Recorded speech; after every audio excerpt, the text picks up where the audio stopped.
Hablaremos esta noche de la caída de los ángeles. Tenemos distintas opiniones acerca de cómo se produjo este hecho. Los antiguos hebreos en realidad atribuían todo lo que sucedía en cualquier parte, ya sea en la tierra o en el cielo, al Dios único. La evolución de una fuerza diabólica, singular, separada de Dios y que incluso se enfrentó a él, comenzó recién allá por el año 200 antes de Cristo. El Dios hebreo, como lo mismo que la divinidad de la India, Shiva, encerraba la creatividad, pero también la destrucción, en un principio único e indisoluble.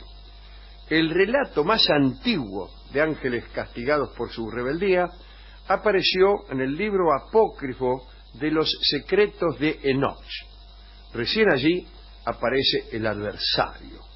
Hacia la época en que se compiló el Nuevo Testamento, la influencia de Enoch había sido bastante asimilada con las concepciones duales del persa Zoroastro, la posterior, no menos persa, del mazdeísmo, Zaratustra, ¿no?, que fue quizá la primera religión que históricamente planteaba al bien y el mal, ¿no? Ahrimán por un lado y por el otro, Ahrimán el diablo, Ahrimán el malo, y Ahura Mazda u Ormuzd, la divinidad creadora y bienhechora. Allí empezaron a aparecer nombres del demonio bajo la influencia persa, ¿no? Satán, Azazel, Belcebú, Belial, Samael, Asmodeo, Mefistófeles, Lucifer, qué sé yo, lo que usted quiera.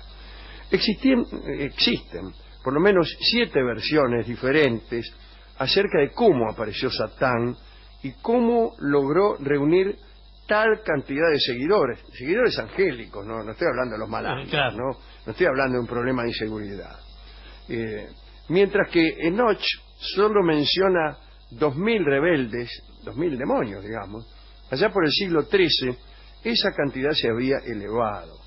De acuerdo con lo escrito en el obispado de Tusculum, que es una localidad de Italia famosa porque allí tenía una villa Cicerón, en las afueras de Tusculum, en la puerta de Tusculum, como quien dice. Bueno, según el obispado de Tusculum, los rebeldes eran 133.306.668. Ese era el número exacto de demonios. De precisión. Si realmente Satán se llevó a 1/3 de la comunidad celestial, aún quedaría la sustancial cantidad de 266.613.336 ángeles leales al trono. Pero veamos algunas versiones de la caída que no respetan la ortodoxia. Primera versión. Se cuenta que en un principio Madak representaba la parte de Dios vuelta hacia la humanidad, que miraba hacia los hombres. Era la parte de Dios en la sombra, la parte que era capaz de comunicarse con los mortales, puesto que la parte resplandeciente era tan intensa que los humanos no hubieran podido soportarla. A medida que se fue desarrollando la religión hebrea, evolucionó también la sombra. Primero en la palabra, la voz, o el toque de Dios, y más tarde en un ente aparte, ya con voluntad propia. Primero una parte de Dios, la parte sombría de Dios, y después ya hubo una escisión verdaderamente, ¿no? En la época en que se compiló el Nuevo Testamento, la sombra ya había superado el estado intermedio en que había un tal Hasatán, que era el adversario, pero solo el adversario, un adversario neutral. Y ya en la época de la compilación del Nuevo Testamento aparece Satán directamente, el adversario pero maligno, no neutral, del buen Dios. A partir de entonces quien ejecuta los actos perversos que en algún momento se le atribuyen incluso a Dios, es aquella cosa sombría, desprendida de Dios. Con la separación entre el lado bueno y el malo, se consuma la caída. Otra explicación. Esta es atribuida a nuestro amigo Orígenes de Alejandría. Orígenes era un tipo, ¿no? Sí, bien. Se llama así. Cuenta Orígenes que Dios creó un número de inteligencias angélicas iguales y libres. Gracias a su libre albedrío, decidieron, algunas de ellas, abandonar la unidad divina y de forma gradual se fueron separando. De los que se apartaron, los menos permanecieron en las regiones etéreas cercanas a Dios. Todos estos seres etéreos de los que hablamos son los ángeles. Los que volaron más lejos del centro adoptaron un cuerpo humano, vendríamos a ser nosotros.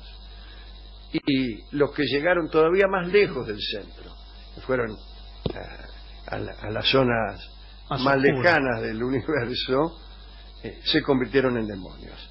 Al girar en una órbita tan alejada del centro divino, se explica la perversidad. A mayor distancia del cielo, mayor maldad.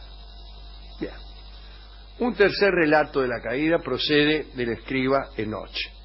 Registra 200 vigilantes o hijos de Dios que descendieron al monte Hermón hace aproximadamente 12.000 años. En un principio ayudaron a los arcángeles en la creación del paraíso. Al mismo tiempo enseñaron a los hombres las artes de la civilización. El problema que surgió fue que algunas de sus actividades incluyeron la seducción de algunas mujeres. El rabino Elkieter, allá en el siglo VIII, culpó tajantemente a las mujeres. Dijo que los ángeles que cayeron del cielo vieron a las hijas de Caín paseando y exhibiendo sus partes más considerables. Los ojos pintados como las rameras, gritaba, ¿no?, el ñato. Y seducidos entonces, los ángeles las tomaron por esposa, por decirlo así. Sí. Esta es la aplicación que da el Kieter. Los ángeles eran de fuego, ¿no? Se habían transformado en carne con el contacto con la tierra. Según las explicaciones vaticanas, estos ángeles provenían de un 10º orden de ángeles, además de los 9 que ya conocemos. Y al parecer constituían el único orden, el único coro que poseía las partes indicadas para la procreación. Discúlpeme. Los demás ángeles, por ser puro espíritu, no podían reproducirse. Estos ángeles terrenales no solo cohabitaron con los mortales, sino que también les enseñaron muchas de las formas secretas del cielo, como por ejemplo la forma de construir armas de metal o fabricar perfumes, cosméticos, para que las mujeres fueran todavía más deseables. O sea que todo lo que saben hoy, Helen Curtis, Dorothy Gray, Angel Pace, toda esa gente, fue una sabiduría robada del cielo por estos ángeles del 10º orden. Es la primera vez que escucho un vínculo entre la cosmética y el armamentismo. Sí, provienen de la misma fábrica, provienen del cielo ambas cosas. Estos ángeles engendraron en las mujeres unos monstruos horrendos que causaron mucho daño, pero finalmente fueron aniquilados por los ángeles fieles al trono. Por su parte, Dios envió a los padres angélicos, cuando digo padres angélicos digo estos ángeles que habían engendrado monstruos, ¿no?, a las tinieblas eternas. Otra historia acerca de una caída angélica explica que un ángel quiso sentarse en el trono de Dios y Dios lo expulsó del cielo de una patada. Es una versión muy simplista. El demonio no sería más que uno que se sentó donde no debía. Y vamos con la última. Parece que Dios había presentado a Adán, su creación, a las jerarquías celestiales. Y el ángel Samael se negó a saludarlo. No, yo no ¿Por qué? saludo, ¿Qué no, le pasó? explicó que un hijo del fuego, como él, no podía inclinarse ante un hijo del barro, como era Claro. Adán. Al escultor divino no le gustó, desde luego, esta negativa, y precipitó a Samael al abismo, pero lo precipitó después de una prueba de ingenio en la que Samael perdió. Existe una versión sufí más interesante. En ella se ve a Samael como el ángel que más amaba a Dios. Cuando creó a los ángeles, Dios les dijo que no debían inclinarse ante nadie más que ante él. Pero después creó a Adán, a quien Dios consideró más importante que los ángeles, y les ordenó entonces inclinarse ante la nueva figura, olvidando o revocando su mandato anterior. Y Samael se negó.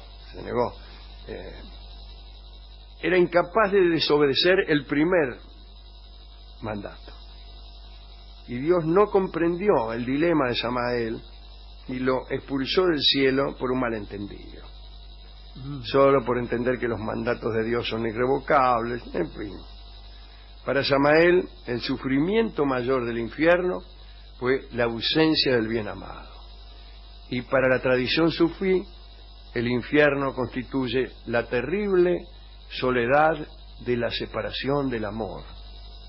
En esta historia, Samael aborrece al hombre como el nuevo objeto del amor de Dios, como la criatura que lo ha sustituido.